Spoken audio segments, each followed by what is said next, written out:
વિદ્યાર્થી મિત્રો, આજના આપણા આ લેક્ચર નંબર 9 કે જે આપણો યુનિટ 13 એમાઇન સંયોજનો ચાલી રહ્યો છે એનો આપણો જે અત્યારે કન્ટિન્યુ વિભાગ છે 13.6 રાસાયણિક પ્રક્રિયાઓ, એમાં તમને કદાચ ખબર હોય તો આપણે પહેલા નંબરનો મુદ્દો બહુ જ ઊંડાણપૂર્વક સમજીને આવ્યા છીએ અને એ હતો એમાઇન સંયોજનોની બેઝિક વર્તણૂક. એમાં આપણે વાયુ સ્થિતિની અંદર અથવા બિનજલીય સ્થિતિમાં શું ક્રમ હોય, જલીય સ્થિતિમાં શું ક્રમ હોય, પછી એરોમેટિક એમાઇનની અલગ અલગ બેઝિકતામાં ઓર્થો ઇફેક્ટ શું કામ કરે છે, મેટા પેરા પોઝિશન્સ પણ આપણે જોયેલી હતી અને પ્લસ આપણે એરાઇલ આલ્કાઇલ એમાઇનની બેઝિકતાઓને પણ આપણે ધ્યાનમાં રાખેલી હતી. હવે આજે આપણે જે લેવા માંગીએ છીએ એ એના આગળનો વિભાગ છે આલ્કાઇલેશન. આમ એક અપેક્ષાએ તો આપણી ટેક્સ્ટબુકમાં આલ્કાઇલેશન વિશે તો એવું કહી દીધું છે કે તમે આપણે એમાઇન સંયોજનો આલ્કાઇલ હેલાઇડ સંયોજનો સાથે આલ્કાઇલેશન પ્રક્રિયા કરે છે એવું આપણે યુનિટ 10માં ભણી ગયેલા હતા, બરાબર છે. હવે આપણો પ્રશ્ન એવો છે કે આ આલ્કાઇલેશન પ્રક્રિયા કેવી રીતે આપણે સમજાવી શકાય. હું છતાં આપણે આજે એક વખત ફરીથી પાછું આની પહેલાના વખતમાં પણ મેં તમને સમજાવેલું જ હતું, પણ આલ્કાઇલેશન પ્રક્રિયાને જો હવે આપણે સમજવાનો પ્રયત્ન કરીએ તો એવું કહી શકાય કે એમાઇન સંયોજનોમાં એમાઇન જે આપણી પાસે સંયોજનો છે એ એમાઇન સંયોજનોમાં, બરાબર છે. તો હવે આપણે શું કરવું છે તો કે એમાઇન સંયોજનોમાં આપણે આલ્કાઇલ સમૂહ દાખલ કરવાની જે પ્રક્રિયા છે ને શું કહેવામાં આવે છે? આલ્કાઇલેશન કહેવામાં આવે છે. આલ્કાઇલેશન કહેવાય છે, બરાબર છે. બરાબર સમજી ગયા છો કે તમારી પાસે જે એમાઇન સંયોજનો છે એમાં જે આપણે આલ્કાઇલ સમૂહ દાખલ કરવાની જે પ્રક્રિયા હોય છે એને આપણે શું કહેવામાં આવે છે? આલ્કાઇલેશન કહેવામાં આવે છે. એમાં આપણે બે ભાગ પાડી દઈએ. સૌથી પહેલા આપણો જે ભાગ છે એ છે એલિફેટિક એમાઇન સાથે. એલિફેટિક એમાઇન આપણે બધાને ખબર છે કે આલ્કાઇલ સમૂહ જોડાયેલા હોય તો એ એલિફેટિક એમાઇનમાં આવે, બરાબર. તો બધા જ જે આપણે ઓલ 3 ક્લાસ એટલે તમારે કયો પ્રાઇમરી છે, સેકન્ડરી છે, ટર્શરી છે, આ ત્રણ એમાઇન સંયોજનો, પ્રાથમિક, દ્વિતીયક અને તૃતીયક એમાઇન જે સંયોજનો હોય છે, આ બધા સંયોજનો જે છે એ આપણે જાણીએ છીએ એ પ્રમાણે કેન્દ્ર અનુરાગી ન્યુક્લિયોફિલિક, બરાબર છે. કેન્દ્ર અનુરાગી જે વિસ્થાપન પ્રક્રિયા છે એ વિસ્થાપન પ્રક્રિયા દ્વારા આલ્કાઇલ હેલાઇડમાં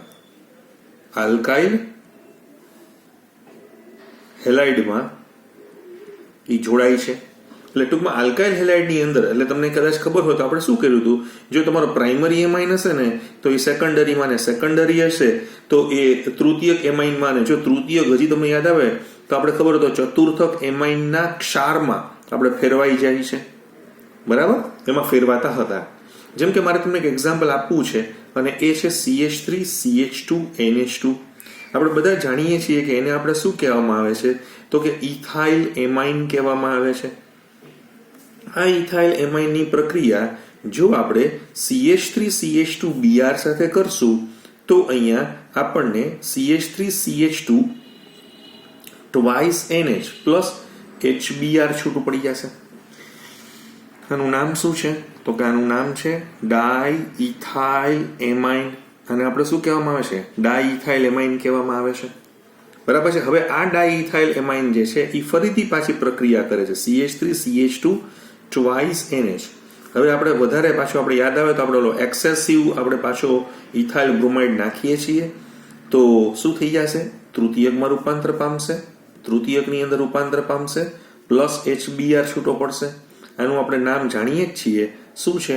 ટ્રાઇઇથાઇલ એમાઇન છે, ટ્રાઇઇથાઇલ એમાઇન. હવે આ જે ટ્રાઇઇથાઇલ એમાઇન છે જેને આપણે CH3 CH2 thrice N plus હવે આપણે શું કરીએ છીએ? CH3 CH2 Br માં જઈએ છીએ, રાઈટ. તો CH3 CH2 Br માં જશું તો હવે ચતુર્થક એમાઇનનો ક્ષાર બનાવશે ને, જેમ કે CH3 CH2 4 times N plus Br માઇનસમાં જશે. આનું નામ આપણે બધા જ ઓળખીએ છીએ, શું છે? ટેટ્રાઇથાઇલ એમોનિયમ બ્રોમાઇડ. તો આ આપણને શું મળી ગયું? ટેટ્રા ઇથાઇલ એમોનિયમ બ્રોમાઇડનો ક્ષાર એ આપણને પ્રાપ્ત થાય છે.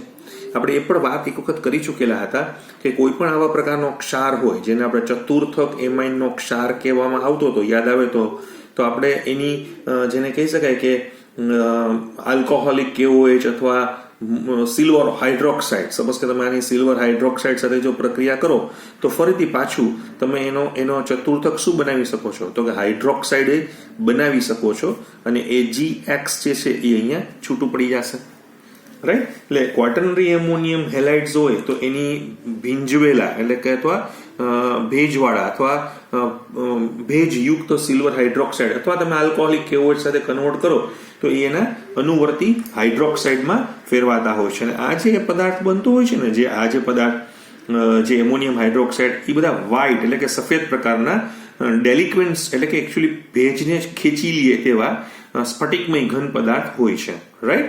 એટલે આ તો ખાલી તમારી જસ્ટ યાદી માટે, આ તો તમને થોડું વધારે મારે સમજાવવું હતું એટલા માટે જ આ પોઈન્ટને મેં ડિસ્કસ કરેલો છે. આ તો આ A વિભાગ થયો. હવે B વિભાગ શું છે? તો કે B વિભાગ જે છે એ આપણો છે એરોમેટિક એમાઇન. Aromatic amine. હવે પ્રશ્ન એવો છે કે એરોમેટિક એમાઇન એટલે શું? એટલે એમાં એરોમેટિક એમાઇનમાં પ્રક્રિયા કેવી રીતે કરી શકાય છે?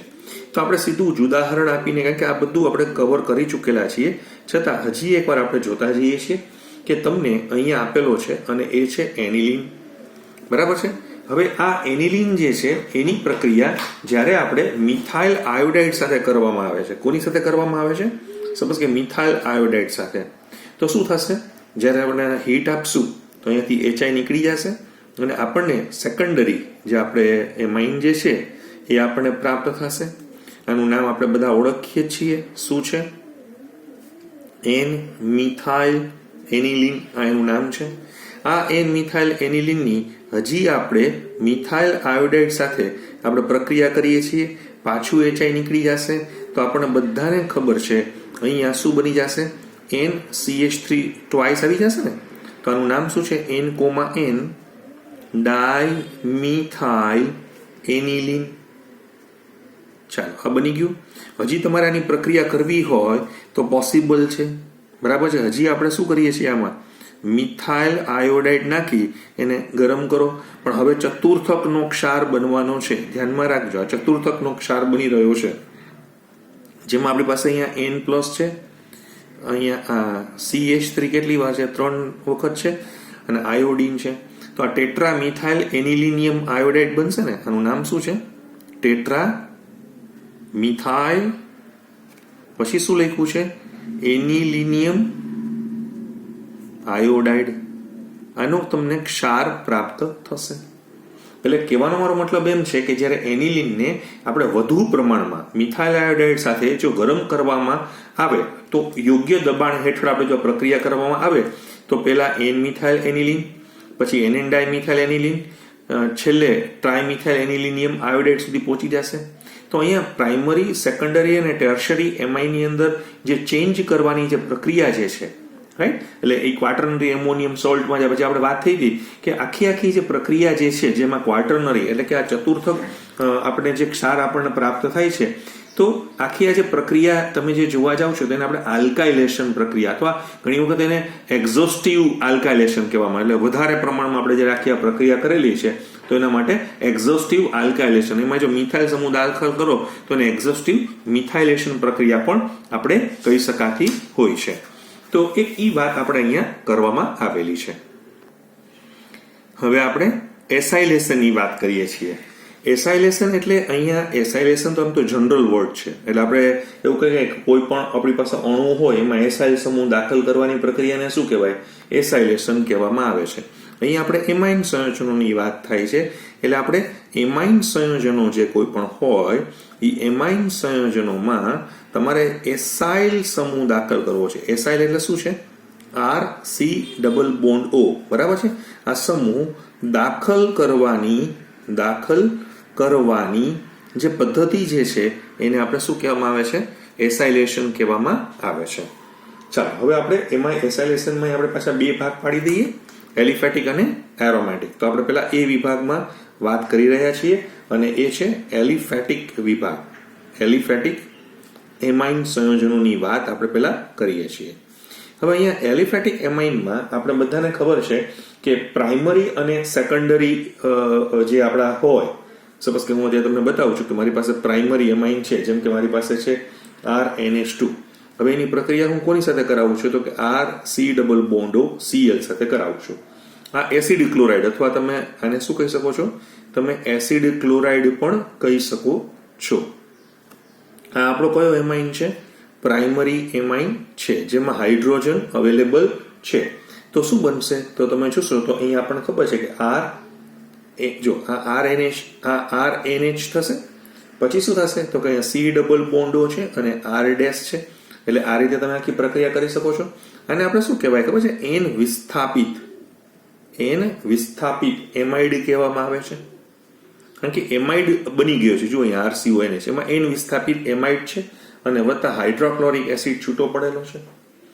આવું જ તમે જુઓ સેકન્ડરી એમાઇન સાથે તમે પ્રક્રિયા કરાવો, જેમ કે આપણી પાસે અત્યારે આ દ્વિતીયક એમાઇન છે. જોયું તમે? આ દ્વિતીયક એમાઇનની પ્રક્રિયા પણ તમે આ જ પ્રમાણે RC⋯CL સાથે જો તમે કરાવશો તો શું બની જશે? અહીંયા આપણી પાસે અહીંયા શું છે? R2 તો છે જ. અહીંયા શું છે? N છે. હવે N પછી શું આવશે અહીંયા? તો કે C⋯ આવી જશે. બરાબર છે? એટલે R2N છે અને C⋯ છે અને R ડેશ આવી જશે. વત્તા અહીંયા HCl છૂટું પડી જશે. તો અહીંયા શું છે? આ N, N. અને આ શું થશે? તો કે દ્વિવિસ્થાપિત. આ તમારી પાસે શું છે? દ્વિવિસ્થાપિત એમાઇડ સંયોજનો તમને મળે છે. સમજમાં આવ્યું? આ તમારી પાસે પ્રાઇમરી એમાઇનની વાત છે, પણ તૃતીયક એમાઇનમાં તો હાઇડ્રોજન હોતો જ નથી. એટલે કહેવાનો મારો મતલબ એમ છે કે પ્રાથમિક અને દ્વિતીયક એમાઇન, તૃતીયક એમાઇન નહીં, કારણ કે એની પાસે હાઇડ્રોજન નથી હોતો નાઇટ્રોજન પાસે.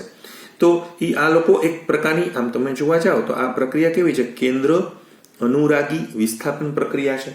તો એ કેન્દ્ર અનુરાગી વિસ્થાપન પ્રક્રિયા અથવા કેન્દ્ર અનુરાગી એસાઇલેશન પ્રક્રિયામાં તમારી પાસે એસિડ ક્લોરાઇડ હોય અથવા એસિડ એનહાઇડ્રેટ પણ આમાં ચાલી શકે છે. તો એસિડ એનહાઇડ્રેટ સાથે અથવા એસ્ટર સાથે પણ જોડાઈ શકે છે. અહીંયા તમે શું વાપરી શકો છો? જુઓ તો કે તમે એક એસિડ ક્લોરાઇડ પણ વાપરી શકો છો. પછી મેં તમને કીધું એસિડ એનહાઇડ્રાઇડ પણ વાપરી શકો છો. મોટાભાગે તો આ બે તમારે વધારે સમજવાના આવશે અને હજી તમારે એસ્ટર પણ લઈ શકો છો લેવો હોય તો, પણ વધારે પડતા કયા આવશે? આ બે જ આપણને જોવા મળશે. ક્લિયર? તો આ તમને અહીંયા દ્વિવિસ્થાપિત થાય છે. હવે અહીંયા એક વસ્તુ બહુ સમજવા જેવી છે કે આલ્કાઇલેશન જ્યારે આપણે એમાઇનનું ભણતા હતા, બરાબર છે, અહીંયા શું છે કે એમાઇડ બને છે. જ્યારે તમે એસિડ ક્લોરાઇડ સાથે એમાઇનની પ્રક્રિયા કરો છો તો એમાઇડ બને છે. હવે એ એમાઇડ જે છે ને એ વધુ આગળ જઈ શકતો હોતો નથી. એટલે એને તમે ઘણા કે સર હજી આપણે આની અંદર પાછું હજી આપણે આગળ પ્રક્રિયા કરીએ તો રાઈટ, તો એ કેમ નથી જતો ફરીથી પછી વધુ એસિડ ક્લોરાઇડ સાથે, વધુ એસિડ એનહાઇડ્રાઇડ સાથે કેમ નથી જતો? કારણ કે આ જે એમાઇડ બને ને, આ જે એમાઇડ એ કેવો હોય છે? નોન બેઝિક છે, એટલે કે બિન બેઝિક સંયોજન બને છે અને બહુ જ નબળું કેન્દ્ર અનુરાગી હોય છે. કારણ કે એનું જે ઇલેક્ટ્રોન ઓલું જે શું કહેવાય આપણે એની પાસે જે લોન પેર હોય છે ને, લોન પેર, બરાબર છે, એ કાર્બોનિલ ગ્રુપ ઉપર જે છે ને એ શિફ્ટ થઈ જતું હોય. હું તમને જો બતાવું છું, એક એક્ઝામ્પલ સરસ બતાવું છું તમને કે મારી પાસે અહીંયા R ડેશ છે, અહીંયા N છે, આ H છે, અહીંયા તમે જોજો આ C છે, આ ડબલ બોન્ડ O છે અને R છે. આ બન્યું હતું ને RNHCOR જે આપણે બનાવ્યું છે એ જ મેં તમને બતાવ્યું છે, રાઈટ. હવે આનું લોન પેર અહીંયા શિફ્ટ થઈ જશે એટલે તમારો આ જે પાઈ બંધ જે છે એ અહીંયા શિફ્ટ થઈ જશે. તો હવે તમને કંઈક આવું મળશે ને. જુઓ R ડેશ છે, અહીંયા N છે, આ ડબલ બોન્ડ છે, આ C છે, આ O છે, આ R છે, આ H છે અને અહીંયા આ માઇનસ ભાગ છે અને આ ભાગ કેવો છે? અહીંયા પ્લસ થઈ ગયેલો છે. જોયું તમે અહીંયા પ્લસ માઇનસ? ફરીથી બોલું છું કે અહીંયા કેમ આગળ જતો નથી? આગળ ન જવાનું કારણ એવું છે કે જે તમારા એમાઇડ બન્યો, અહીંયા જે તમારો, હું ફરીથી તમને જસ્ટ લખી દઉં છું તો તમે યાદી મારીએ કે અહીંયા જે આપણો એમાઇડ બને છે એ એમાઇડ જે છે ને પહેલા તો કેવો છે? બિન બેઝિક સંયોજન છે. આમ તો એ ઉભય ગુણધર્મી હોય છે, બિન બેઝિક છે અને નિર્બળ કેન્દ્ર અનુરાગી છે. નિર્બળ કેન્દ્ર અનુરાગી છે. નિર્બળ કેન્દ્ર અનુરાગી, તેનું કારણ શું હતું? નિર્બળ એનું કારણ શું છે? તો કે એનું કારણ એવું છે કે એના જે અબંધકારક ઇલેક્ટ્રોન યુગ્મ છે ને, અબંધકારક ઇલેક્ટ્રોન યુગ્મ, એ હવે ખાલી નાઇટ્રોજન ઉપર નથી રહેતા, પણ એ અબંધકારક ઇલેક્ટ્રોન યુગ્મનું વિસ્થાનીકૃત છે, એટલે કે ડીલોકલાઇઝ છે, નું વિસ્થાનીકૃત થવું, બરાબર છે, એટલે કે ડીલોકલાઇઝ થઈ જતા હોય છે. એને કારણે આપણને આવું જોવા મળે છે. તો તમને ખ્યાલ આવી ગયો. ઘણાને એમ થશે કે સર અમારે આગળ વધવું હોય તો કેમ? તો એનું આ બહુ સરસ રીઝન જે છે એ આપેલું છે. એકવાર ઓલો એસર્ટેશન રીઝનમાં આ પ્રકારનો ક્વેશ્ચન જે છે એ પૂછાઈ ગયેલો છે, રાઈટ. હવે આપણો પ્રશ્ન એવો થયો કે જ્યારે એસિટાઇલ ક્લોરાઇડ છે કે એસિટિક એનહાઇડ્રાઇડ છે, જ્યારે આપણે એમાં એસિટાઇલ સમૂહ દાખલ કરવા માટે જે એસાઇલેશન કરીએ છીએ, તો હવે મારે ઘણા કે સર આનું ઉદાહરણ આપણે આપવું હોય તો કેવી રીતે આપી શકાય એમ. તો હું તમને એક ઉદાહરણ આપવા માંગુ છું. અહીંયા મેં કોમન આપ્યું છે. હવે હું તમને ઉદાહરણ આપું છું. જુઓ કે મારી પાસે છે CH3 CH2, અહીંયા શું છે તમે ચેક કરી લેજો, આ NH2 છે, રાઈટ. હવે હું આની પ્રક્રિયા કોની સાથે કરાવું છું તમે જુઓ કે આની પ્રક્રિયા હું CH3COCl સાથે કરાવું છું.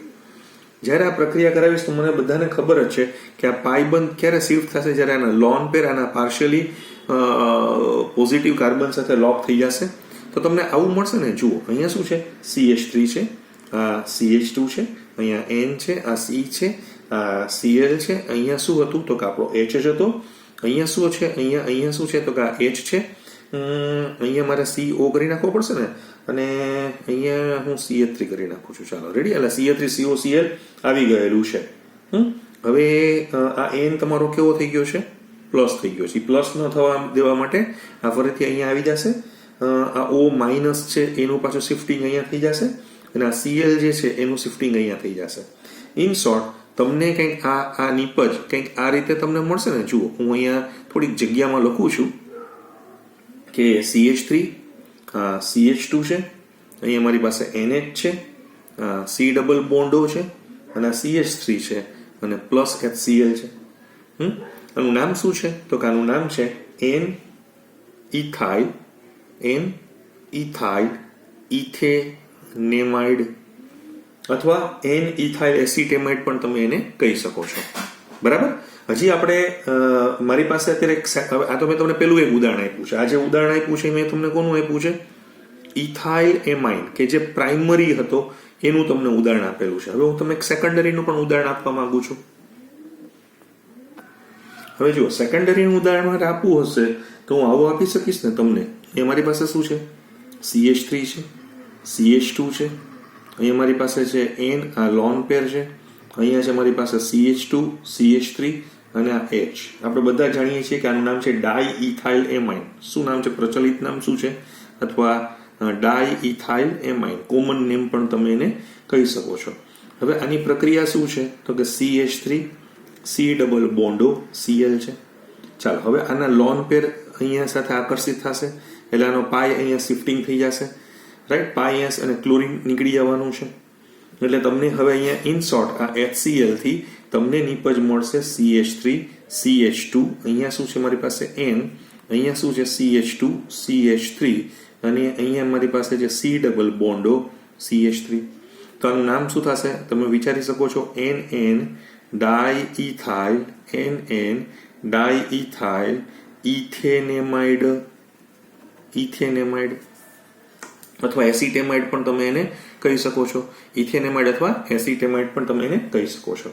તમારે અહીંયા એસિટિક એનહાઇડ્રાઇડ વાપરવું હોય તો પણ થશે. જેમ કે મેં તમને એક એક્ઝામ્પલ પાછું આપું છું કે આ C2H5NH2 છે, જેને આપણે શું કહીએ છીએ, ઇથાઇલ એમાઇન કહીએ છીએ. આની પ્રક્રિયા તમે એસિટિક એનહાઇડ્રેટ એટલે કે CH3CO ટ્વાઇસ O સાથે પણ કરી શકો છો. તમારી નિપજ તો જેમ છે એમ જ બનશે, CH3 C double બોન્ડો NH C2H5 જે બની હતી તે જ બનશે, અને એસિટિક એસિડ શું થઈ જશે, અહીંયા છૂટું પડી જશે. ટૂંકમાં આઈધર એસિટાઇલ ક્લોરાઇડ ઓર એસિટિક એનહાઇડ્રેટ તમે ગમે તે લઈ શકો છો, અને આ પ્રમાણે તમે નિપજ પ્રાપ્ત કરી શકો છો. તો આ તો આપણે એ વિભાગની વાત થઈ. હવે આપણે એરોમેટિક એમાઇનમાં પણ વિચારવું છે કે મારી પાસે એરોમેટિક એમાઇન નું એસાઇલેશનમાં છે ને બે વર્ડ વપરાય છે. એસિટાઇલેશન એટલે જો એસિટાઇલ સમૂહ દાખલ કરો તો એસિટાઇલેશન, બેન્ઝોઇલ સમૂહ દાખલ કરો તો બેન્ઝોઇલેશન, અને જનરલમાં આપણે શું કહેવાય તો કે એને એસાઇલેશન કહેવામાં આવે છે, જેમાં હું તમારી પાસે એક્ઝામ્પલ આપવા માંગુ છું અને એ છે એનિલિનનું. હવે આપ જોઈ શકો છો ખરા, અહીંયા મારી પાસે છે એનિલિન. હવે આ એનિલિનની તમે એસિટાઇલ ક્લોરાઇડ સાથે એટલે કે CH3 C ડબલ બોન્ડો Cl સાથે પિરિડીનની હાજરીમાં, કોની હાજરીમાં? પિરિડીનની હાજરીમાં જો તમે પ્રક્રિયા કરશો તો અહીંયા NH CO બરાબર છે, અને પ્લસ HCl છૂટું પડશે. આનું નામ છે ને એકચ્યુઅલી પ્રચલિત નામ છે એસિટેનિલાઇડ. શું નામ છે? એસિટેનિલાઇડ. બાકી IUPAC નામ એનું છે એન ફિનાઇલ ઇથેનેમાઇડ. આ એનું પ્રચલિત નામ છે, આ એનું IUPAC નામ છે.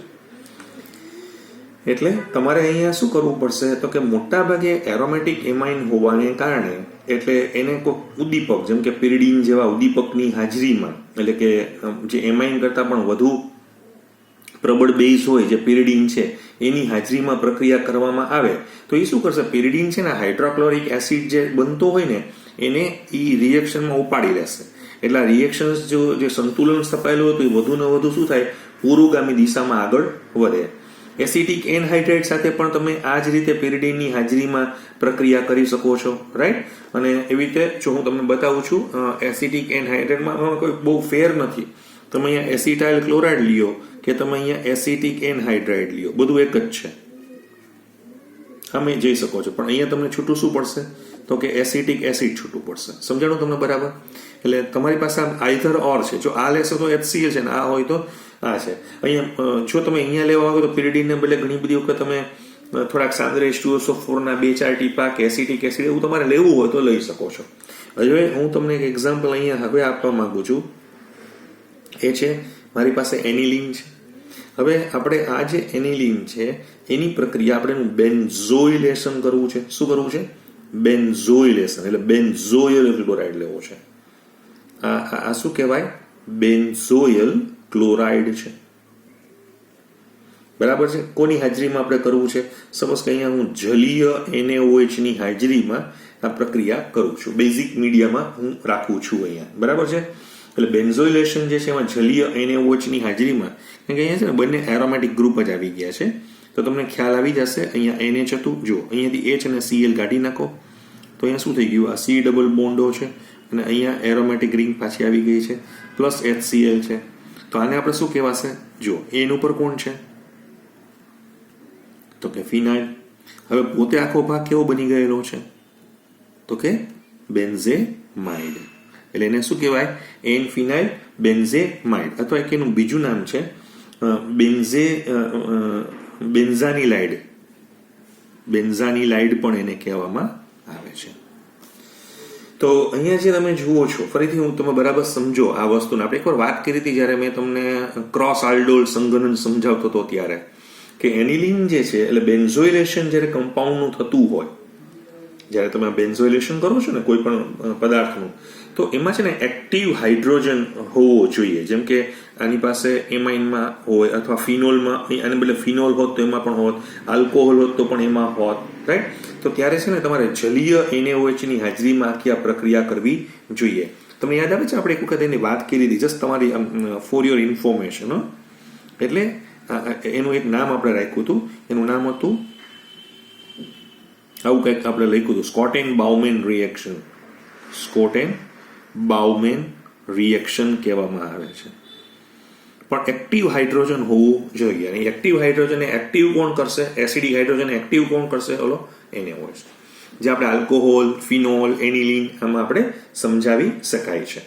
તો આ એક આખી વાત આપણે, કારણ કે જ્યારે પણ હું મારો લેક્ચર્સ લઉં છું તમને બધાને ખબર જ છે, તમે તમારી બુક વાંચતા હશો એના કરતી આપણે થોડુંક ડિટેલમાં અને NTA રેફરન્સમાં જ અત્યારે આપણે સ્ટેપ બાય સ્ટેપ આગળ વધી રહ્યા છીએ. હવે એના પછીનો જે વિભાગ આપણે લઈએ છીએ અને એ છે કાર્બાઇલ એમાઇન પ્રક્રિયા, અથવા ઘણી વખત કાર્બાઇલ એમાઇન કસોટી અથવા આઇસોસાયનાઇડ કસોટી. તમને યાદ આવે તો આપણે આઇસોસાયનાઇડ નામનો એક ક્રિયાશીલ સમૂહ છે જેને ઘણી બધી વખત અમે આઇસોનાઇટ્રાઇલ પણ બોલીએ છીએ અથવા એને કાર્બાઇલ એમાઇન પણ કહેવામાં આવે છે. હવે આમાં એવું છે, બંને એલિફેટિક હોય કે એરોમેટિક હોય, કોઈ પણ એમાઇન હોય. એટલે જેમ કે મારી પાસે અત્યારે અહીંયા RNH2 છે, પણ પ્રાઇમરી હોવો ફરજિયાત છે, બરાબર છે. એની આપણે કોની સાથે પ્રક્રિયા કરવાની છે? તો કે ક્લોરોફોર્મ સાથે. કોની હાજરીમાં? તો કે આલ્કોહોલિક KOH. આ તમે જુઓ છો ને, એ છે આલ્કોહોલિક એટલે કે ઇથેનોલમાં બનાવેલા KOH સાથે જો તમે એની પ્રક્રિયા કરશો તો ખૂબ જ ખરાબ વાસ ધરાવતો ઝેરી વાયુ, રાઈટ, અથવા તમે એને આઇસોસાયનાઇડમાં આમ પણ લખી શકો છો. તો આ તમને શું મળ્યું? આનું નામ શું? સપોઝ કે આલ્કાઇલ અથવા શું હોય, એરાઇલ, જે કંઈ પણ તમે રાખો તે. અને બાકી પાછળ શું લખી શકાય? આઇસોસાયનાઇડ લખી શકાય, અથવા કાર્બાઇલ એમાઇન પણ લખવામાં આવે છે. વત્તા શું છૂટું પડશે? તો કે 3 KCl. અને વત્તા શું છૂટું પડશે? તો કે 3 પાણી છૂટા પડશે. તમારે ઉદાહરણ આપીને સમજવું હોય, આ તો મેં તમને એક જનરલ એક્ઝામ્પલ આમાં આપેલું છે, પણ મારે તમને એક ઉદાહરણ આપવા છે. જેમ કે મારી પાસે છે CH3 CH2 NH2.